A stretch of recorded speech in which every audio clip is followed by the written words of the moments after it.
செய்திகள் தொடர்கின்றன.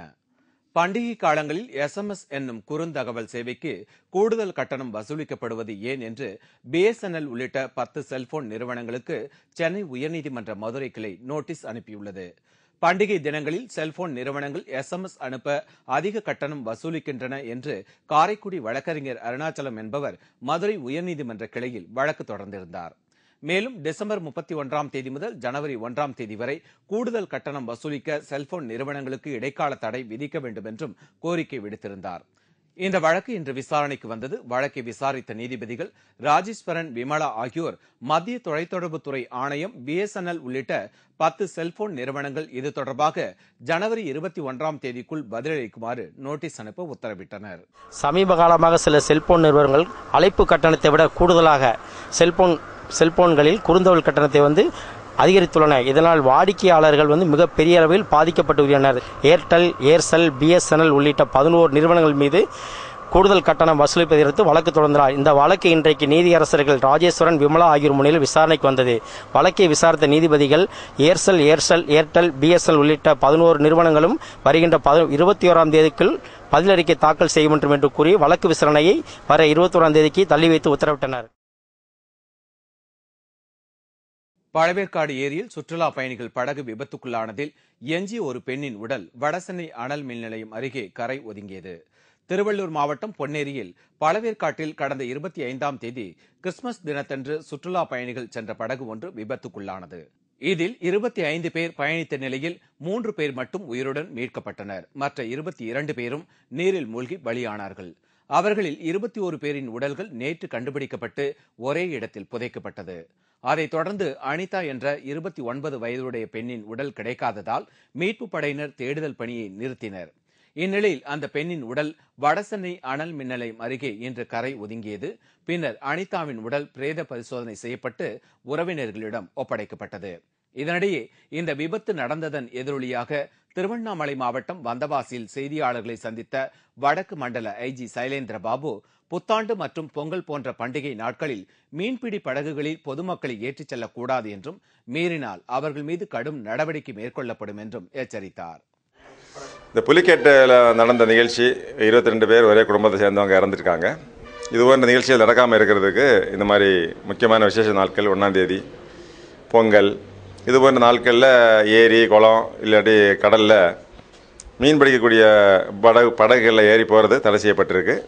யாரையுமே அந்த மாதிரி ஏற போகக்கூடாது அப்படின்னு நாங்கள் வலியுறுத்த போகிறோம். பழனி புதிய பேருந்து நிலையம் அருகே ஏற்பட்ட தீ விபத்தில் 10க்கும் மேற்பட்ட குடிசைகள் எரிந்து நாசமாயின. திண்டுக்கல் மாவட்டம் பழனிமலை கோவிலுக்கு வரும் சுற்றுலா பேருந்துகளை நிறுத்த கோவில் நிர்வாகம் சார்பில் புதிய பேருந்து நிலையம் கட்டப்பட்டு வருகிறது. பேருந்து கட்டிட பணிக்காக குஜராத் மற்றும் பீகார் மாநிலத்திலிருந்து வந்துள்ள தொழிலாளர்கள் பேருந்து நிலையத்திற்கு அருகிலேயே குடிசைகள் அமைத்து தங்கியுள்ளனர். இந்நிலையில் இன்று காலை ஒரு குடிசையில் திடீரென ஏற்பட்ட தீ மளமளவென பரவி அருகில் இருந்த 10க்கும் மேற்பட்ட குடிசைகளுக்கும் பரவியது. இதையடுத்து சம்பவ இடத்திற்கு விரைந்து வந்த தீயணைப்பு துறையினர் சுமார் 2 மணி நேர போராட்டத்திற்கு பிறகு தீயை அணைத்தனர். இந்த தீ விபத்தில் தொழிலாளர்களின் சம்பளத்திற்கு வைத்திருந்த காசோலை மற்றும் 2 லட்சம் ரூபாய் மதிப்புள்ள பொருட்கள் எரிந்து நாசமாகியுள்ளதாக கூறப்படுகிறது. இதுகுறித்து பழனி அடிவாரம் காவல்துறையினர் விசாரணை நடத்தி வருகின்றனர். ஊட்டியில் கடும் பனிப்பொழிவால் மக்களின் இயல்பு வாழ்க்கை பெரிதும் பாதிக்கப்பட்டுள்ளது. உறைபனியால் வாகன ஓட்டிகளும் பெரும் சிரமத்திற்குள்ளாகினர். ஊட்டியில் வருடந்தோறும் டிசம்பர் மாதத்தில் தொடங்கும் பனிப்பொழிவு பிப்ரவரி இறுதி வரை இருக்கும். அதன்படி இந்த ஆண்டு கடந்த சில நாட்களாக குறைந்திருந்த பனிப்பொழிவு திடீரென நேற்று முதலே பனிக்காற்று மற்றும் வரலாறு காணாத அளவிற்கு கடுங்குளிர் நிலவி வருகிறது. அதிகாலையில் வாகனங்கள் புல்வெளிகள் மீது அதிக அளவு உறைபனி பொழிந்து வெள்ளை கம்பளம் போர்த்தியது போல் காட்சியளிக்கிறது. இன்று காலை பொழிந்த உறைபனி காரணமாக ஊட்டி பகுதி ஒரு மினி காஷ்மீர் போல் காணப்பட்டது. அதிக பனிப்பொழிவு காரணமாக பொதுமக்கள் பெரிதும் பாதிப்புக்குள்ளானார்கள். மேலும் வாகன ஓட்டிகள் எதிரே வரும் வாகனங்கள் தெரியாததால் பெரும் சிரமத்திற்குள்ளாயினர். கிண்ண சாதனை முயற்சியாக திருச்சியில் ஒரே நேரத்தில் 47 பேர் உடல் தானம் செய்தனர். திருச்சியில் GK வாசனின் 47வது பிறந்த நாளை முன்னிட்டு காங்கிரஸ் விவசாய பிரிவைச் சேர்ந்த தொண்டர்கள் 47 பேர் தங்கள் உடலை திருச்சி அரசு பொது மருத்துவமனைக்கு தானமாக அளிப்பதாக உறுதிப்பத்திரத்தில் கையெழுத்திட்டு கொடுத்தனர்.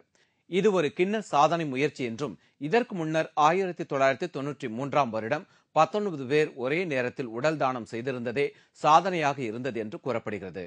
அதனை முறியடிக்கும் விதத்தில் இந்த வருடம் திருச்சியில் 47 பேர் உடல் தானம் செய்து கின்னஸ் சாதனைக்கு முயற்சித்துள்ளனர்.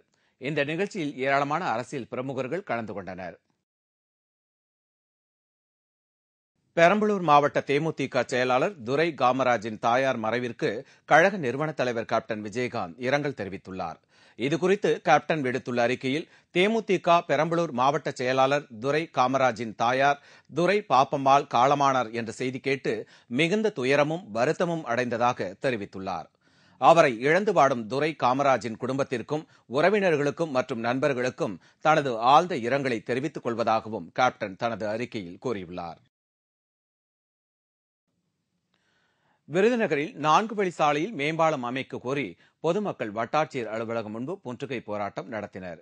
விருதுநகரில் குள்ளக்கோட்டை சாலையில் உள்ள 4 வழி சாலையில் தொடர்ந்து விபத்துக்கள் நடைபெற்று வருகின்றன. விபத்துகளில் இதுவரை 67 பேர் இறந்துள்ளனர். எனவே 4 வழி சாலைகளில் உடனடியாக மேம்பாலம் அமைக்க நடவடிக்கை எடுக்க வேண்டும் என்று கோரி ஜனநாயக வாலிபர் சங்கத்தைச் சேர்ந்த 200 பேர் வட்டாட்சியர் அலுவலகம் முன்பு முற்றுகை போராட்டத்தில் ஈடுபட்டனர்.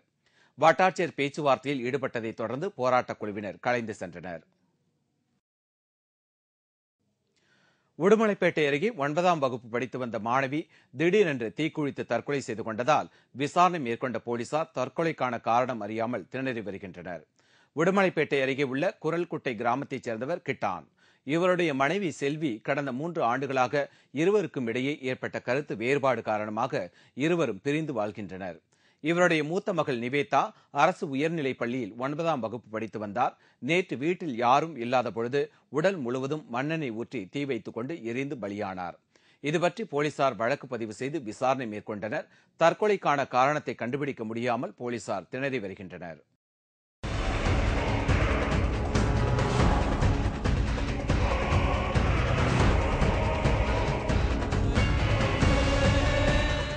ஆச்சரியம், ஆனால் உண்மை.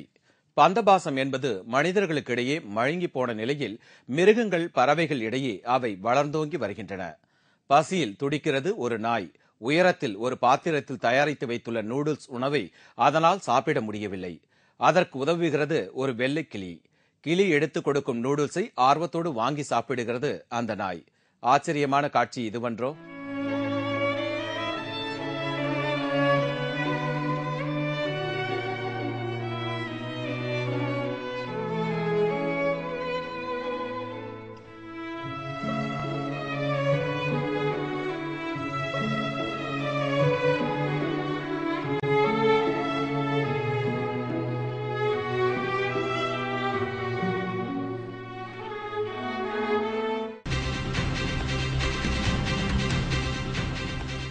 ரஷ்யாவில் திடீர் நிலநடுக்கம். பொதுமக்கள் அலறியடித்து வீடுகளில் இருந்து ஓட்டம்.